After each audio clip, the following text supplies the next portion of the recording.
with the easy access.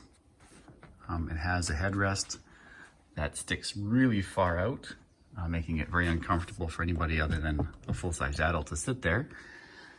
So what you want to do is get it to this state, right, where it's completely flush. I can still move back and forth, up and down.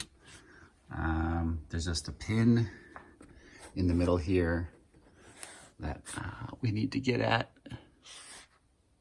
by going in through here. So we'll see if we can get a good shot of that for you. Okay, so the first thing you're going to want to do is kind of make some room for yourself in here, because you're going to be able to get your finger in there. And eventually you'll find where there's two right here. There's two plastic pieces butting up against each other, heading straight up.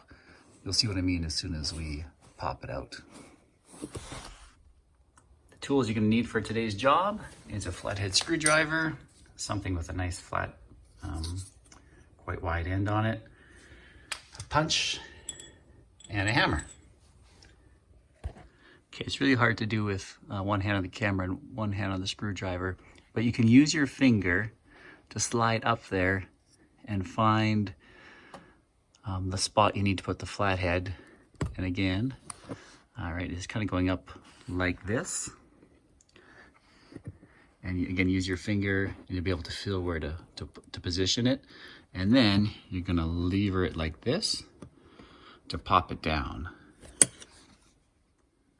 When you get it in the right spot and it starts to pop down, it's going to start to look like this, and you'll see what's going on up there. There's two plastic pieces, one with the J shaped and one with the normal one that goes into that J shape. Then there's a metal clip up here that they both slide into. So really what you're doing is you're pulling them down out of that clip and unclipping them from each other. Once you kind of get it started, you can use your fingers to pull them out. There you go. Right, so there's that J clip. I'll continue this and I'll zoom out to show you. Okay, so when it's out, you're gonna have one piece that looks like this. And it has a little tiny lip on it. And another one like this. So when you go to put them back in, this one's gonna go first, the J-shaped one. Then this one into it. And then there's a clip in here that they both slide into and push up, and that's what holds it. At this point, you're gonna find it easier to flip the seat forward. Don't push this guy because it's gonna get you too far. So look for the manual handle on the back. Pull that up. Right. Make sure there's no tools. In this case, my screwdriver wouldn't be good. Poke a hole in my seat. Right, get that forward so you can see what you need to do next, which is there's a little Velcro. These two little pieces are held by Velcro. Undo that. And now you're going to want to pull this corner over this side, pull that corner over side, and you kind of peel it back. It's going to be a little firm, but let's see if I can put this on a tripod here and show you. Might not work.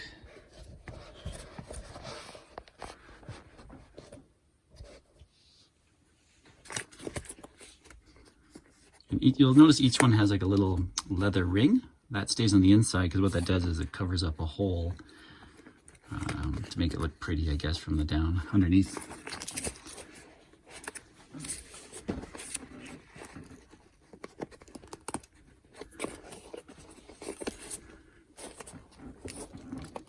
Right, so you get that corner off like that. And it definitely is firm. Get that corner off like that. Oops, drop the camera. And see, what you're doing is you're going up and over the top. I'll probably need to use two hands for this. So when I get it back to a state where I can film it, I'll restart the video. Okay, when you get it somewhere around here, you can stop. All right, so there's the two little rings underneath. And what you're looking for is this pin, which is going to be kind of covered in this gray, foamy, sticky stuff. You need to get that off the back side. The front side's not so important, but it will prevent it on the back side from popping out. So again, this is the front. You can see it's kind of unscrunched there a little bit because this went up and over the top.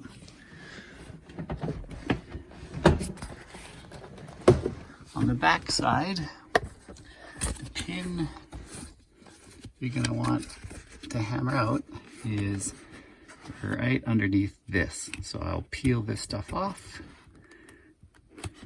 There we go. And that's where you're going to use your punch or any metal, like a bolt or something would work well, to stick on that and hammer it down, or from the back of the seat to the front of the seat because it pops out the front.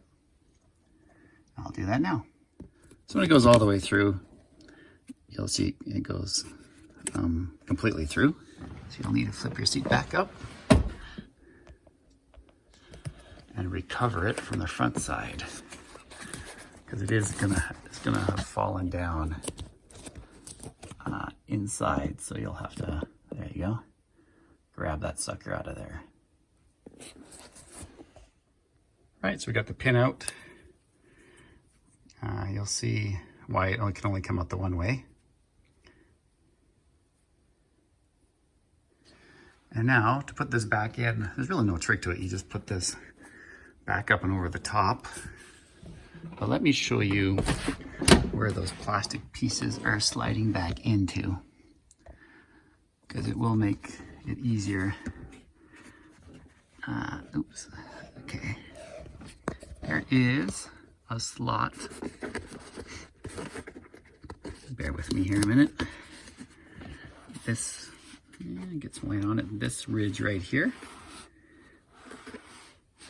is what both of these go into. So that's what keeps them in there. So again, you'll want to put this J-shaped one in first. Once you get it back up and over, that goes into that little slot. Well, actually, you're better off to try to put them together first and then jam them into this slot. Just a quick reminder to make sure your little leather rings here are on the inside, not on the outside. I made that mistake the first time. And then you're gonna want to reconnect these two little pieces that have Velcro to it.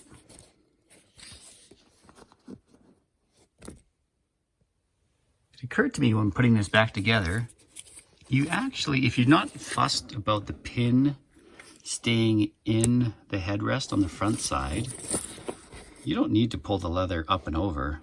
You just need to hammer it out and it will go into this own little cubby and stay right there. May rattle around though, may make some noise, but if you're really uncomfortable with flipping the leather up and over the first half of your headrest, or you're in a real rush, again, you can get away with just hammering it out from here and not even touching the leather. For getting it back in place, just remember that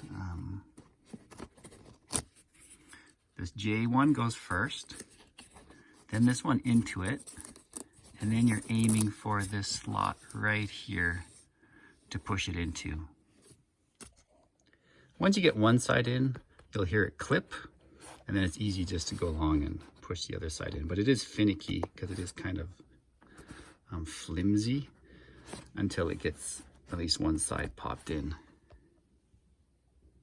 All right, there you go, fully popped back in. So now you have some options. You can leave it up, tilt it to where it's comfortable for your passenger. It does have quite a bit of resistance. This way there's still a gap, right? So I found for my smaller daughter, what I like to do is I just release it a little bit,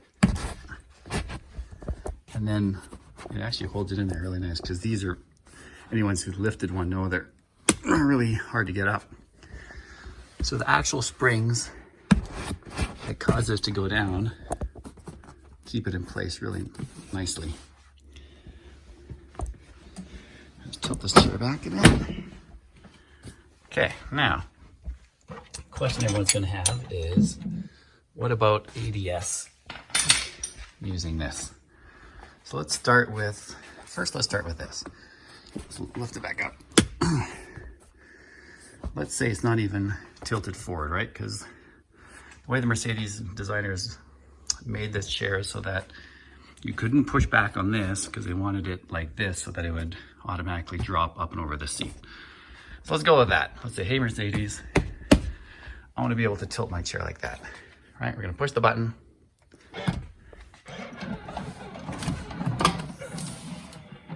Yep, it's gonna get stuck. See? But not the end of the world. Flip it back up like that. So, options are before you drop it. Right, if it's like this, flip it forward with one hand, push the button. Right, not a problem.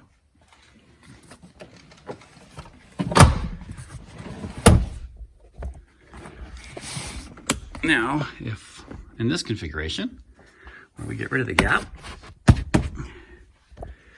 and I should note, a lot of it is going to depend on how far forward your passenger seat is.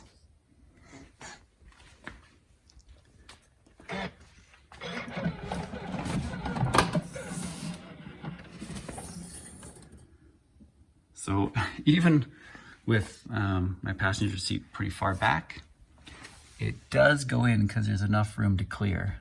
That extra little, I guess 1 inch of dropping it towards the seat allows it to clear.